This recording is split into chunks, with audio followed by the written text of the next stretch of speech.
Matt was acutely aware that he had made a significant error in judgment and that the proprietor of the firm he worked for was demanding to see him without delay.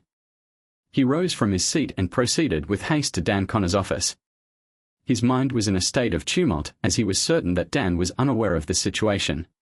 As the accountant and general manager, Matt was the sole individual privy to the intricacies of the company's financial transactions. By the end of each month, he ensured that all accounts were in a state of equilibrium. As he hesitantly tapped on the door, he was overcome with a sense of trepidation and nausea. He took a moment to reassure himself that Dan seldom delved into the minutiae of the detailed accounts unless there were glaring inconsistencies. In examining the balance sheets, Dan was primarily concerned with matters such as his designer suits, fast cars, and romantic pursuits. Upon Matt's entrance, Dan's demeanor was serious and he nodded to indicate acknowledgement. However, Matt's sense of security was immediately undermined. The crucial question, then, was how long Matt had been engaged in financial malfeasance. Matt's initial response was one of confusion and denial.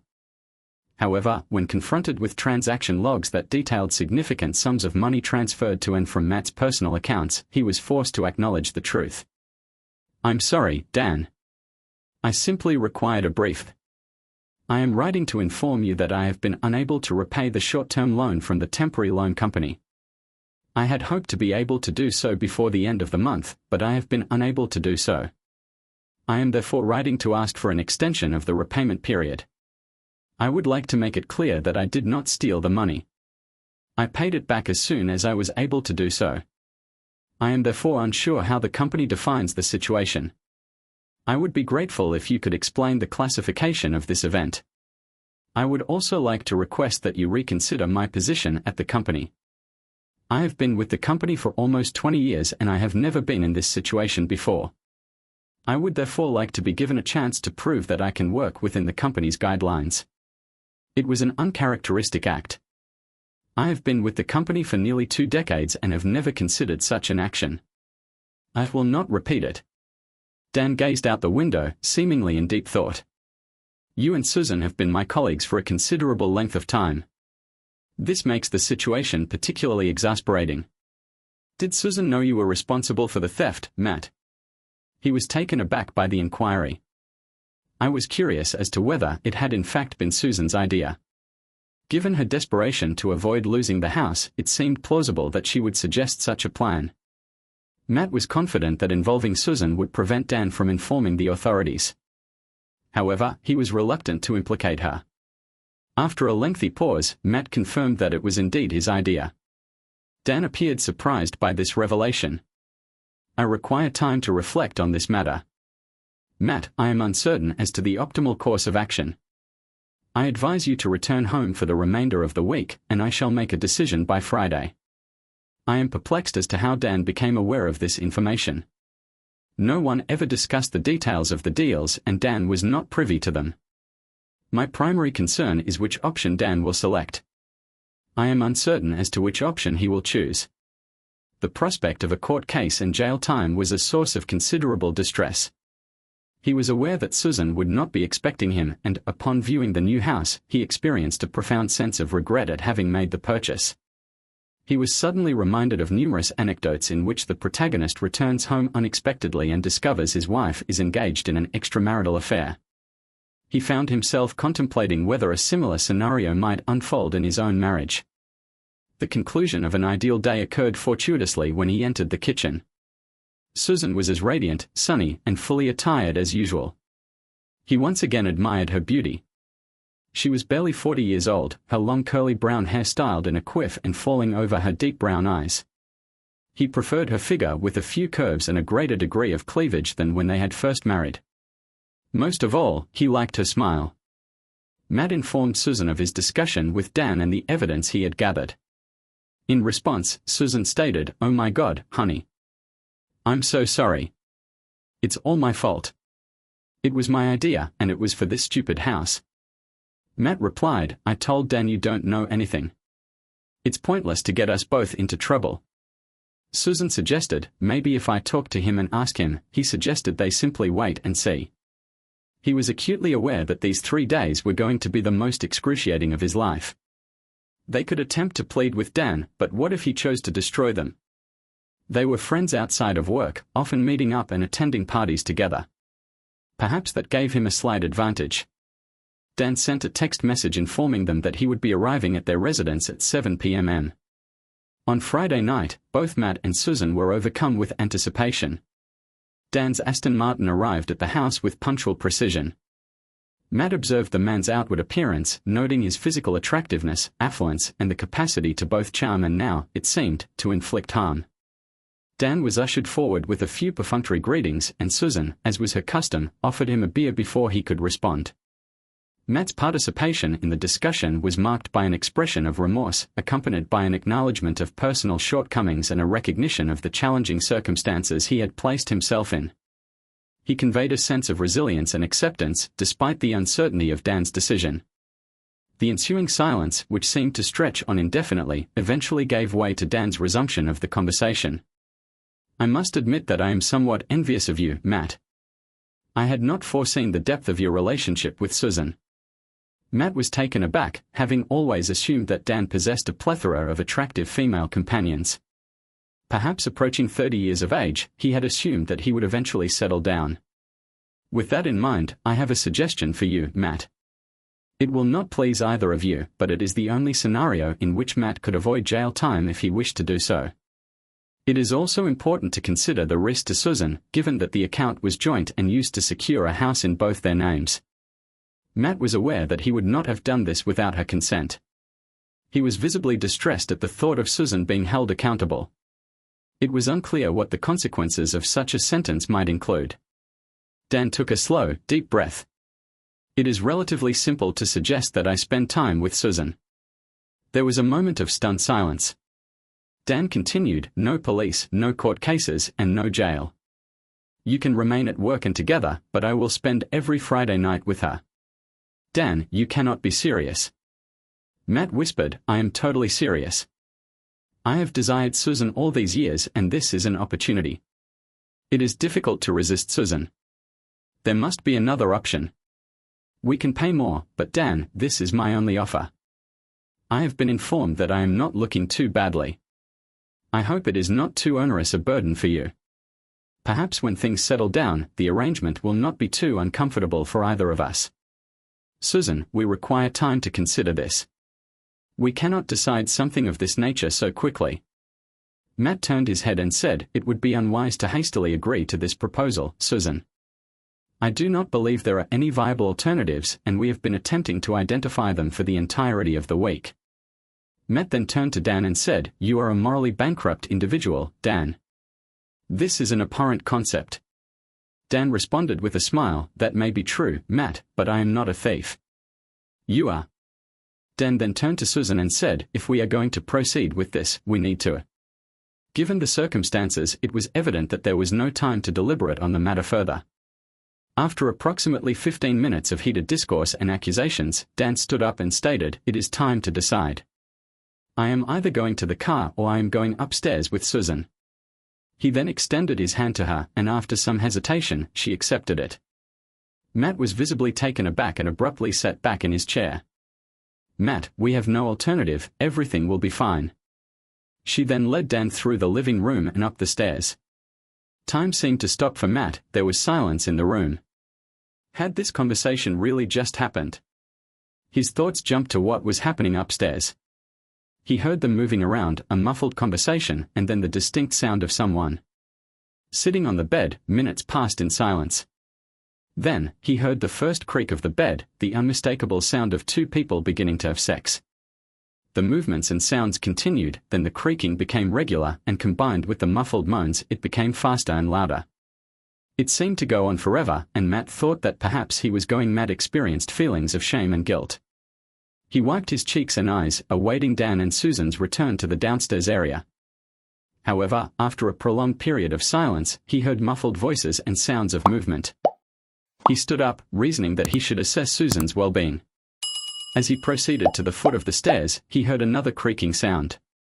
Additionally, he heard snippets of Dan talking, including the phrase, "That's it, baby." However, the most discouraging sound was Susan's fairly constant whimpering, occasionally interspersed with the phrase, "Yeah," and "Matt." He felt the need to leave the house. He exited hastily and began walking aimlessly down the street. Was Susan truly enjoying this act, or was she merely putting on a show for Dan? He began to question this. The vehement opposition she mounted to the notion that he was not the primary object of Dan's affections, coupled with the realization that Dan was a decade her junior and possessed a certain degree of physical attractiveness, prompted a shift in Matt's perspective. He came to perceive that Susan's actions were driven by a desire to ensure his continued absence from legal custody. It was imperative for him to return to the house and ascertain her well-being to the greatest extent possible. The Aston Martin remained in situ, yet the house was. Upon entering the residence, he proceeded to the kitchen and procured a beer. Upon turning around, he observed Susan in a state of undress behind him. They exchanged glances, both visibly perplexed, before Matt could speak. "Are you well?" Susan inquired, her demeanor evincing a subtle yet discernible smile. "I am," he replied, "and I am grateful for your concern. I wish to inform you that the encounter was entirely consensual. There was no violence or unusual behavior. It was simply a normal sexual encounter." "I am sorry if you have heard something that was not so," Matt interjected. Susan gave a shrug of indifference. "It's over," she replied. "Actually, he wants to do it again. He was thirsty, so I came to get a beer and wanted to check on you. Geez, he must have been saving it for you. Why don't you go to the den? You'll feel better there. We may be quieter. See if you can figure a way out of this." An additional hour passed with no discernible progress toward a solution when he heard footsteps descending the stairs. He stepped out into the hallway and observed Dan suppressing a smile before breaking the awkward silence. "I am aware that this is a challenging situation for you, Matt. I pledge to treat Susan with the utmost respect, and I am grateful for the opportunity to spend time with her. I hope you will soon recover, and of course, professional matters will remain between us." Matt replied, "Do not thank me, you left us with no alternative." Dan and Susan both appeared uncomfortable, and it was evident that Matt's departure was imminent. To Matt's surprise, as Dan was saying goodbye, Susan kissed him. It was not an ardent kiss, but it was on his lips and lingered for a moment. Matt did not have the opportunity to respond before Dan was gone. He looked at Susan and asked, "What was that?" Susan realized she had made a mistake. The kiss was not merely a gesture of farewell, it was an expression of affection. It appeared that the two had enjoyed each other's company, and I was overly concerned. Susan became enraged, expressing disbelief that Matt's actions had resulted in her being screwed 3 times. She was upset that Matt was more concerned about the kiss than the underlying issue. The kiss was part of an arrangement, not just a sexual encounter. "Did you kiss him upstairs, Susan?" Susan replied that she had kissed him, but not extensively. Susan became enraged. She asserted that the situation was not as it had been presented. She claimed that everything she did was designed to ensure their continued freedom from incarceration. She stated that she would have to be willing and ensure that he enjoyed himself. She asserted that they would both have to become accustomed to this new dynamic. She suggested that if she could endure it, he would have to do the same. Despite his initial reservations about her actions, Matt was visibly shaken by her last remark.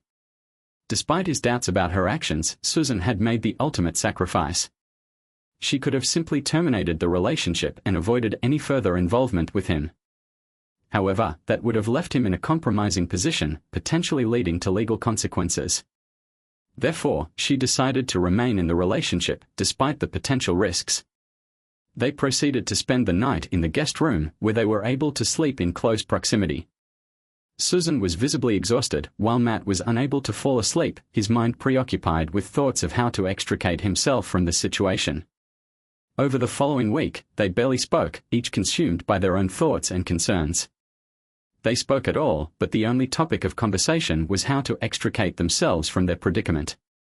Matt devised a series of plans, the majority of which were ineffectual. Even when a viable solution occurred to him, Dan seemed to be ahead of him. One of the plans involved the destruction of all evidence, only to find out that Dan had deleted his access to backups and claimed he had stored all financial data in a new secure cloud system. The following Friday, Dan sent a text message indicating his intention to take Susan out to dinner, citing the rationale that it would facilitate the handling of their situation. Matt was uncertain as to the efficacy of this approach. On the one hand, a social engagement might foster a perception of a more developed relationship. Conversely, it would result in less time spent with Susan. Ultimately, Matt found himself in a disadvantageous position as he was compelled to choose between the two options. Susan appeared disheartened by the prospect of a social engagement but was still amenable to the proposal. Matt observed that she expended a considerable amount of effort and appeared particularly attractive when Dan arrived to collect her. He noted that her appearance in a black dress and stiletto shoes as she was escorted into Dan's Aston Martin was particularly poignant. The subsequent evening proved even more challenging. Matt sent Susan numerous messages inquiring about her well-being, and she consistently replied that she was fine, either having dinner or just drinking. Eventually, they returned at 10 p.m. Upon entering the house, Dan embraced Susan. They appeared to be in high spirits, laughing and conversing animatedly. Matt observed that Susan seemed to be enjoying herself excessively and was visibly intoxicated. Despite initial expectations, the evening unfolded differently than anticipated. Dan reassured Matt that the intention was not to engage in a conventional dating experience. Instead, it was simply an occasion for shared meals and drinks between friends. However, if the situation was indeed going to be strained, perhaps it would be preferable to address it directly. Matt expressed his reservations. Dan's demeanor shifted, and he agreed to the proposal. The understanding was that every Friday, Matt would sleep with Susan, and I am confident you will manage in the spare room, regardless of your inebriation level. Susan recognized the mounting tension, perceiving Matt's imminent assault on Dan. She led him into the kitchen, whispering, "It will be okay, honey. I will swiftly address the situation, and then I will feign inebriation and retire to bed. Remember, we have no alternative." Matt withdrew, overwhelmed by a sense of powerlessness. He heard Susan giggling as they proceeded upstairs, which he assumed was a ruse to delay the confrontation with Dan. However, he found himself contemplating the possibility that it might not be. Matt finally retired to the spare room, where he was to remain until the following morning. Every time he woke up, he heard the sound of the bed in the bedroom. When he came downstairs in the morning, he found Dan already seated at the table, with Susan preparing breakfast. Matt was tired of the situation and informed Dan that his time was up. Susan attempted to defuse the situation by saying that there was no need for such a confrontation. She suggested that they could continue to interact politely, but Matt interrupted, stating that he only had 10 seconds to speak. "Please leave my house," Dan said, his tone indicating that he was about to argue but ultimately deciding to depart. As he walked out the door, he reminded Matt, "Do not forget what you can gain from this." Matt turned to Susan and said, "Make him breakfast." "Are you serious? Why don't you just move in with him? You're more like his wife than I am." The time was 12 a.m. Dressed as usual, which she believed would be more convenient for Matt. The plan was for her to change in the hotel room and Dan was to meet her at the restaurant. She was somewhat overwhelmed by the opulence of the hotel. Her casual attire did not align with the ambience of the establishment. She retrieved the key to the pre-booked room and upon entering, discovered it was a suite. There were flowers on the table and 2 gift-wrapped boxes on the bed. Upon opening the larger box, she found a very expensive and glamorous silver satin full. The second box contained a red satin corset and matching thong, as well as luxurious black-stitched stockings. She hesitated, but decided there was no harm in trying them on. Surprisingly, they all fit perfectly, and she felt very good in them. She made the decision not to take them off. She removed them and proceeded to the restaurant. Dan greeted her, his gaze fixed upon her in admiration. The dinner and wine that followed were of an exquisite quality. The atmosphere was palpably tense, yet Susan felt a sense of relaxation as she resolved to embrace the scenario rather than resist it. Upon their return to the room, the way Dan slowly undressed her, and the sensuality of the experience contributed to Susan's enjoyment of his reaction to her underwear. His hands slid all over her body, emphasizing her breasts and hips through the corset. The stockings, which felt luxurious and exquisitely silky, contributed to the overall sensation of pleasure. Dan was an attentive and caring lover, displaying an element of the confidence and danger that she had never encountered with her husband were now part of her daily reality. The next morning after another bout of sex, Susan changed into her casual clothes. She explained to Dan that she couldn't risk taking her dress or underwear home. Dan agreed to keep them at his house for Susan's future use. Susan sighed, remembering that this would be a long-term arrangement. She was uncertain about the long-term implications of this arrangement. She experienced a complex emotional state, comprising feelings of guilt and excitement, as well as a sense of satisfaction. Matt spent the majority of Friday night awake, reflecting on the events of the previous day. The time is 12 a.m. On Saturday morning, Susan had not yet returned. This was outside the scope of the agreed-upon arrangement. Dan was unlikely to resist taking Susan again that morning, and it was unclear whether Susan would even attempt to avoid it. As a result, Matt was losing trust in Susan. If this continued, it could lead to the dissolution of his marriage. The notion of marriage seemed increasingly distant and isolating for Susan. The kiss was perceived as a misguided action by Matt, evoking a stronger emotional response than anticipated. The breakfast with Dan prompted a re-evaluation of the situation. From Susan's perspective, the arrangement was becoming increasingly untenable. Her time with Dan was proving to be more straightforward than anticipated. He was respectable, handsome, and exciting. The money and cars certainly helped. She always aspired to better things. Her dilemma was that sex with him was extremely arousing. It was a constant struggle to keep from screaming, yelling, and asking for more. She had hoped that Matt would become accustomed to the situation and come to his senses. Despite her efforts to maintain a positive outlook, she found herself increasingly distressed. It had been 3 weeks since their last sexual encounter, a fact that she found particularly challenging. She was eager to resume their intimate relationship but was met with resistance. She expressed her love and regret for the current situation to Matt, attempting to reassure him of her resilience. However, she also revealed her feelings for Dan, emphasizing that their physical intimacy was not a substitute for the emotional bond she shared with Matt. She was reluctant to separate them, but her efforts had no effect. Matt appeared defeated and lost his reassuring presence in her life, becoming a distant memory when he arrived at work on Monday. Dan informed Matt that he needed to attend a training event out of town on Wednesday and Thursday the following week. Matt was cautious but, given his tenuous position at work, he had no choice but to acquiesce. "I can do that, but it doesn't affect our personal relationship." "You can't come over when I'm not home," Dan replied. "Of course not." When he broke the news to Susan that evening, she didn't seem surprised or concerned. The course wasn't a regular occurrence. The occurrence was not a common one, occurring only once or twice a year. However, it seemed too convenient for Matt. He went to the kitchen, but his intention to plan his way out of the predicament was thwarted by a sudden, intense headache. As he walked back up the stairs to find a painkiller, he heard Susan talking on the phone, catching her part of the conversation. He was curious about the identity of the individual with whom she was speaking and listened to her part of the conversation. "What are you doing sending Matt on a trip? That's not a prudent decision. The current situation is untenable and your presence will only exacerbate it. He hasn't formulated a plan yet. He appears to have acquiesced to the circumstances. I had anticipated a different outcome. He is profoundly distressed. I value our time together. I recognize that I proposed this course of action, but I did not anticipate his emotional response. It was designed to be a secure alternative to our extramarital relationship. I did not anticipate the potential consequences of my actions. I assisted you with the kissing and breakfast, and in return, you behaved arrogantly and with a smirk on your face. You are permitted to visit during his trip, but if you continue to act in this manner, we will have to terminate the arrangement. If you are willing to end this arrangement because you recognize its impact on Matt, then you will be regarded as a commendable individual and we can resume our previous relationship. If you exercise caution, we may be able to see each other occasionally.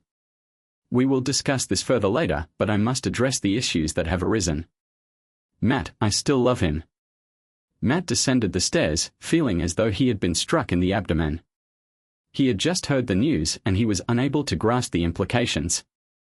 It was not surprising that Dan had anticipated his plans. Susan had informed him of the situation beforehand and it was her idea in the first place. She had suggested it and convinced Matt to borrow the money, despite his reservations. It also explained how Dan had discovered the discrepancy. It was so hidden that even an audit would not have revealed it. He was able to find it if he wasn't married to a saint, which kept him out of jail. He was actually married to a cheating and conniving spouse. Thoughts of revenge and violence flashed through his mind. Everything came over him. He knew he had to calm down and think rationally. He needed a plan, preferably one that would make them start to sense his anxiety. Matt avoided Susan for the rest of the night. On Tuesday night, when he saw Susan, he did not mention the overheard call. Instead, he said he had heard Dan at work bragging about getting some top-notch woman. Matt proceeded to state that he could only hope that he had not mentioned Susan by name. Matt departed early Wednesday morning for his trip, and Susan informed him that she loved him. He smiled briefly and feigned disinterest, checking the schedule on his phone as he set off. Dan arrived. Upon arriving at Susan's residence on Wednesday morning, she promptly inquired about the alleged bragging. Dan promptly denied any involvement, attributing the incident to Matt's actions. Susan was uncertain as to whom to trust, perceiving no plausible reason for Matt to fabricate such a claim. However, she acknowledged the possibility that Dan might have been less discreet than she had assumed, which could have potentially led to the misunderstanding. Following the incident, they discussed the situation and potential courses of action. Susan reported a lack of emotional connection with Matt, whereas her relationship with Dan was purely sexual. On Thursday afternoon, Dan persuaded Susan to continue their affair.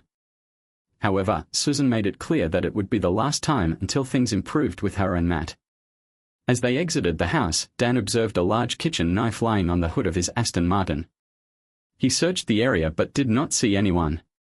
Additionally, the tires were slashed. He returned to the house and informed Susan of the incident. Both individuals began to experience a sense of panic. It was plausible that Matt could have returned home earlier than anticipated. However, there was a possibility that the act was committed by a third party, such as a child or an individual envious of the vehicle's appearance. This was not the first instance of vandalism. Susan contacted Matt too. He inquired about the outcome of the course. He responded in a composed manner, stating that it had proceeded without incident and that he was preparing to depart. His tone was measured, and he did not inquire about Dan. Susan expressed her eagerness to see him and concluded the conversation. She later recounted the conversation to Dan. He did not appear distressed. It was possible that the children were the source of the problem. Before Matt returned home, the car required towing, resulting in several frantic calls and expensive payments. When Matt arrived on Thursday night, Susan behaved as though everything was normal. She was careful to act as a dutiful wife. On Friday, Dan sent a text message indicating that he wanted to come over to discuss the situation. Susan was pleased to see that Dan was willing to intervene. Perhaps the car had scared him enough to stop everything. On Friday morning, Matt went to work as usual at 11, the time is 12 a.m. He contacted Susan via telephone from his place of employment, exhibiting signs of distress. Matt's voice was noticeably distressed as he informed her of the necessity to view a particular video clip. He had just received it via their personal email account.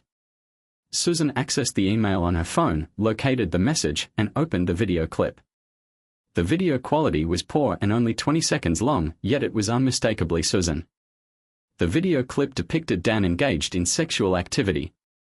The sender was an anonymous address. Matt, exclaiming, "Oh my God," inquired as to whether the scene depicted their bedroom. It was challenging to discern the exact time of day, but it appeared to be midday, making it unclear when the clip was filmed. Susan, aware of the precise time, replied, "I'm not sure. Perhaps it's edited and the filmmakers altered the lighting." Matt, the video's subject, seemed to be the perpetrator. He had a history of engaging in such activities. Susan was intrigued by this revelation. Let that comment pass her ears. She had more important concerns and could explain her enthusiasm for it to Matt later as part of the introduction to Dan. Matt continued, "What Dan is playing is what he wanted to discuss tonight. Isn't this just another form of torture?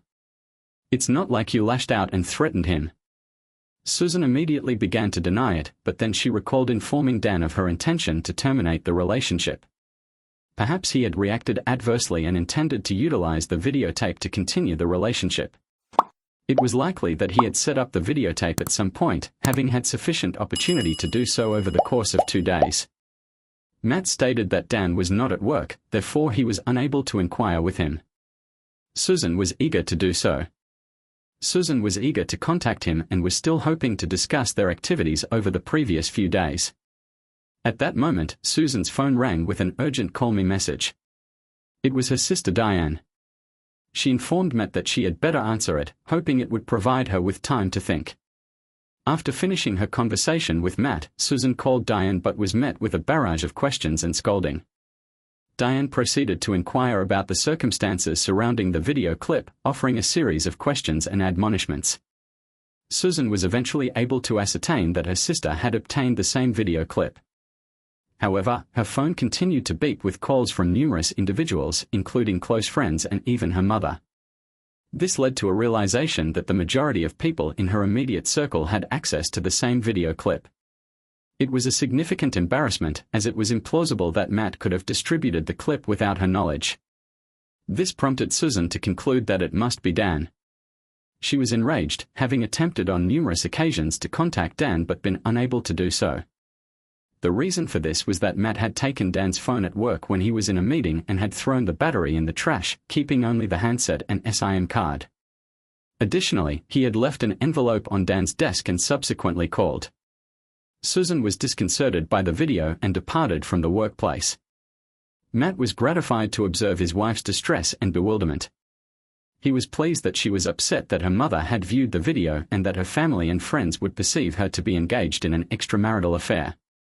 Matt feigned agreement, proffering various unhelpful suggestions about how to mitigate the damage and adding Susan still did not acknowledge Dan's midweek visit.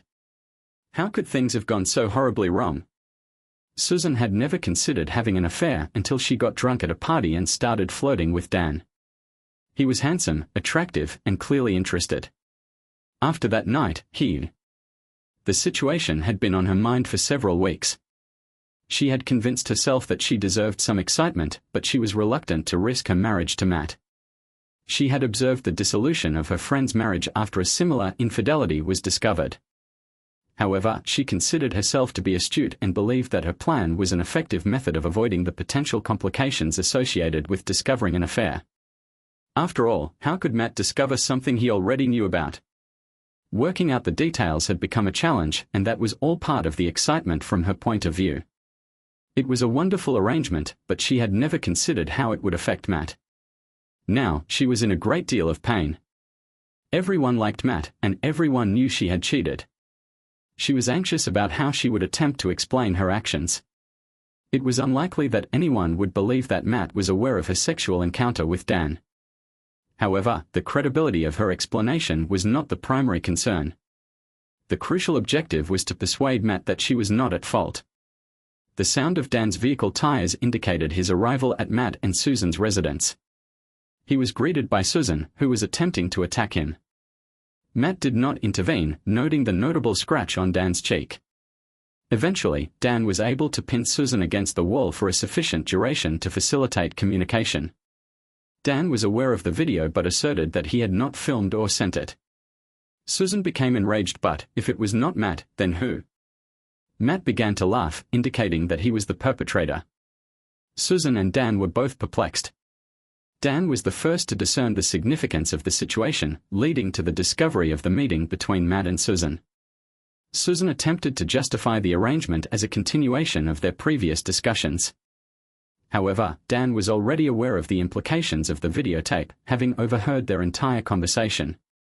He suspected that Matt had recorded the entire interaction. I attempted to mitigate the situation. I apologize, Matt. I could not refrain from doing so. I never intended for it to have such an adverse effect on you. I made a significant miscalculation and allowed myself to become overly enthusiastic. I will terminate the contract and disregard the financial irregularities. Matt, that is very thoughtful of you, but unfortunately, it is too late.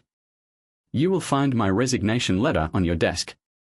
Susan interjected, it is not feasible to continue paying for the house, Matt. I will be placing it on the market tomorrow. Dan rose from his seat, there is no need for concern, Matt. We can put this matter behind us. Your expertise and familiarity with the firm, its clients, and the industry are invaluable. I believe that is why your primary competitor offered me the position. Many, if not most, clients will likely follow me. We have a notice period, so I will not be returning.